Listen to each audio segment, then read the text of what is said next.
Казвам се Димитринка Маринова.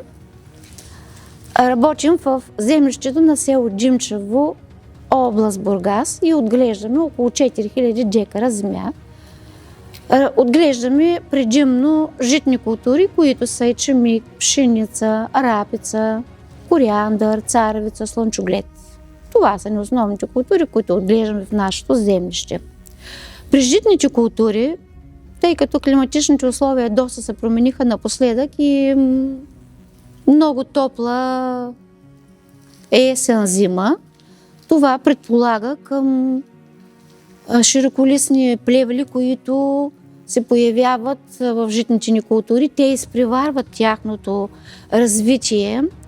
В годините сме използвали много хербициди, които сме купували от различни фирми, представители, но те или са оказвали стрес на културите, или прорасналите плевели не са могли да бъдат обхванати, което при нас веднага се отразява на добива на житните култури.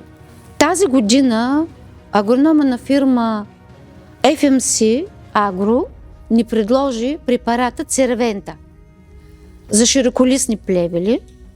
Проблемните плевели са чеменуга, лепка, много самосевки, които остават от рапицата, от кориандъра, всички тези плевели и много други широколистни плевели.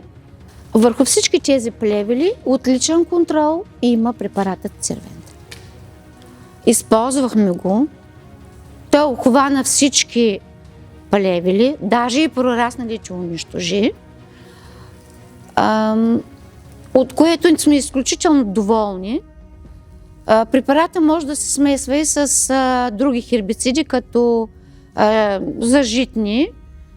Смесва се с листни торови. През изминалата година заложихме на Цервента на всички площи, засячи с ечемик и пшеница. Така тази година ние имаме с отдаването на използването на този хербицид, който е изключително много добре ни почисти посевите, добивите ни бяха добри. Занапред нашия избор ще бъде Цервента. Здравейте от мен! Казвам се Мирослав Данилов и съм търговски представител на FMC Agro България. Благодаря на нашите клиенти от Панорама 2000 за доверието. Сега ще ви обясня защо Цервента е толкова ефективен.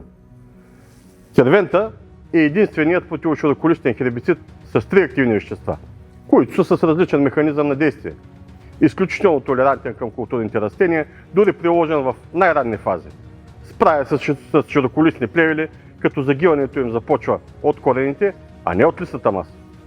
Това предимство на Цервента блокира храненето на конкурентните плевели и така спира използването на торовите и влагата в почвата, необходими за културните растения.